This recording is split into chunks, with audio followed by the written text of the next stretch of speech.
So you're out here on this tour. What did you think of seeing the edible garden and why it's here at Cal State Bakersfield? It's always great to be at CSUB because there's always something new and exciting going on.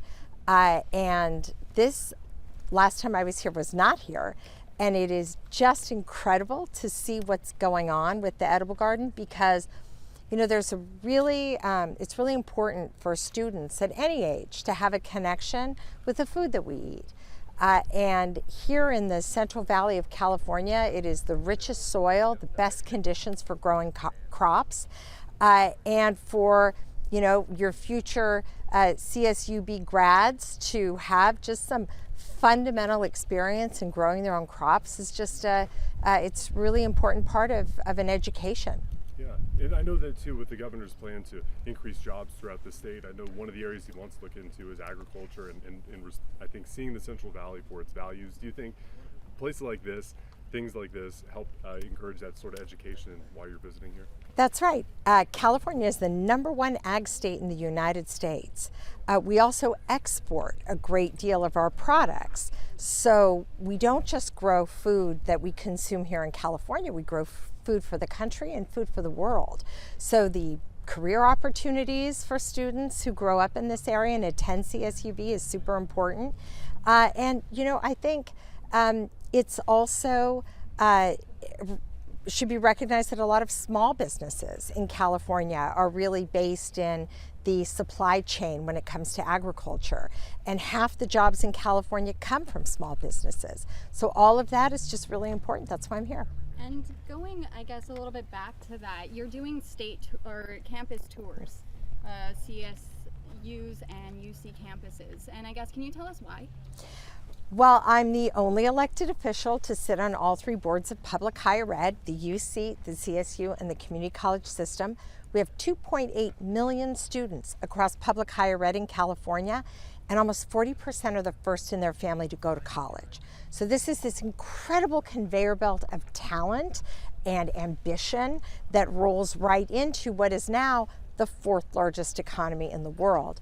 And the CSU system is really the backbone of it. It's been recognized as the most powerful force of young people being able to have that economic mobility to get better paying jobs and a better quality of life for their families. So being at the, this is the 23rd, in fact, of the 28 of the CSUs that I visited. I've been here before, but this is my official visit, and it's the perfect way to end visiting all of the 23 CSU campuses. And then going off of that, CSUB, I know that you promote higher education. So CSUB could be dealing with budget cuts. When it comes to that, how do you propose helping? Well, I have to give a shout out to your president because he has managed this very well. It has certainly been a challenge for, you know, not just the universities, but across the board in California. We have a budget deficit this year. The fires in LA have pushed out tax returns, so we're not even sure exactly what the budget's going to look like when we get to May revise. But we previously, in the last few years, have had 2 years of super surpluses. So California's always been this sort of boom and bust place, and when we have a downturn and we have to do that kind of belt tightening, it's really important that the campuses have the kind of leadership that can manage it. And I just want to recognize your very capable leadership team, starting with the president of CSUB in doing that. And you know, we just surpassed Japan, California has, as being the 4th largest economy in the world. By investing in our students, we can be sure that the future economy of California is going to be even bigger and stronger, and investing in our campuses is the best way in investing in the future of the economy of our state. I can say you got a little taste of CSUB today.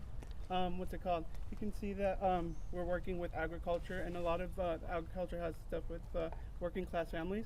How would you like keep CSUB affordable for those working class families that are still trying to go to college, trying to get into the agriculture business? That's a great question. I have had a taste of CSUB, but I actually intend to have a literal taste if I get to bring some of the kale home with me.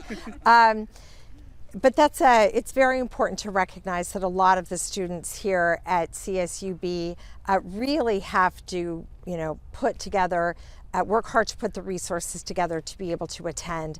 That's why we fight to keep tuition down. We fight to make sure that the Cal Grant program is sufficient. One of the benefits of CSUB is a lot of students can live at home, and that kind of takes the pressure off of the housing cost. And this program is exactly part of the solution of dealing with food insecurity. So we are very, very well aware that our students struggle with the cost of higher education more than any other.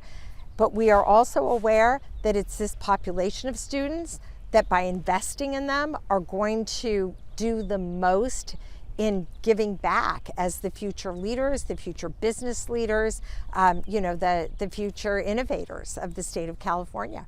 What's your message for students, staff, and faculty who might be concerned about the budget cuts that are coming down? Well, the campus here is in very good shape. I think it's important. But what we have to do is make sure that next year's budget is bigger so that we don't have these kinds of cuts in the future. And I will tell you, I am deeply concerned about the trade wars that are being waged by Washington right now, particularly the tariffs wars. The United States exports about 2/3 of everything we grow, and California is the biggest ag state in the country. If our farmers cannot get their products to market, that is going to have a very tough impact on California.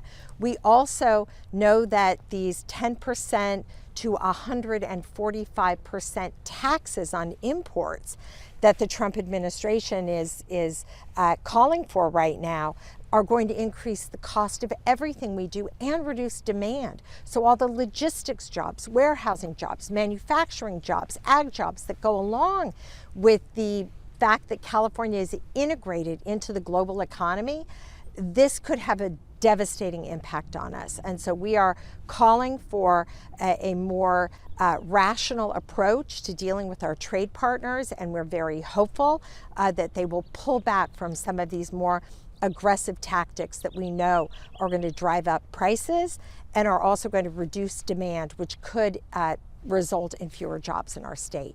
We have time for 2 more questions. Jessica and Juan, I know you haven't gone. This is a Hispanic institution. Can you also give us a message to the Hispanics that are, a lot of them attending state universities, especially during this time of uncertainty with the national spectrum? California has the plurality of our population is Hispanic. This state is defined by our diversity, but particularly by our Hispanic communities. Half of all the farm jobs in the state are believed to be held by people who are not fully documented. We also know that 10% of the jobs statewide are likely held by undocumented people. But beyond that, every single family, every single community is touched by aggressive and what we believe are now bordering on unlawful deportations that are happening by the Trump administration. California is going to do everything we can to keep our community safe and to push back against the administration's unfair attack on the Hispanic community and on immigrants in general. We have to remember, California knows better than anybody. It is immigration that has made our state the powerhouse economy that we are. And while certainly rule of law and having pathways to citizenship for everybody who is here in California is something we all believe, the way that the Trump administration is going about this is mean-spirited and we even believe may be unlawful. So we call on them to stop immediately and bring a common sense and a fair and a compassionate approach to immigration. Again, with recognizing at the top of it that immigration is what has built the United States and is certainly what has built California. Thank you for asking that question. I'm good. Okay? Just may I Yeah. ask one last question, just about when we think about budget cuts, how important is the diversity of a place like this Edible Garden? Because a lot of people, when they go to school, it's all about the books and all that sort of stuff. But what about these ag institutions, and what about some of the, I imagine other places you've toured on the state as well?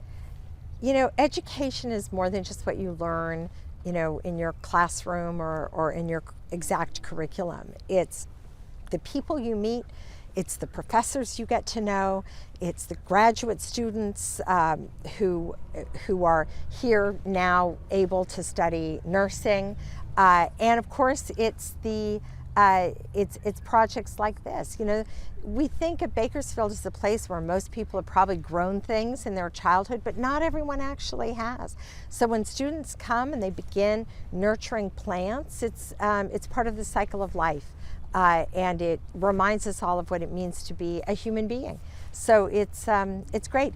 It's part of the wonderful experience that students who come here locally to go to get their college degree can experience by attending CSUB. And then I guess one question I have for me is the funded project, the new Energy Innovation Building. Yes. Is there anything you have to add on that? Well, I had a great tour of the site and got to see some of the elevations for the new Science and Energy Building. The governor came here to announce the funding that will help bring that building online. But I also want to recognize that there are a lot of alumni and other volunteers who are participating to make sure that it can be done in the most streamlined and economically efficient way, to make sure that come the end of the year, they're moving dirt and this building is under construction. You know, there's a partnership with Lawrence Livermore Labs that I heard about, so that students right here in the Central Valley can begin to work on some of the most advanced science projects and innovation opportunities anywhere in the world. It's very exciting. Okay, thank you everyone. Thank you.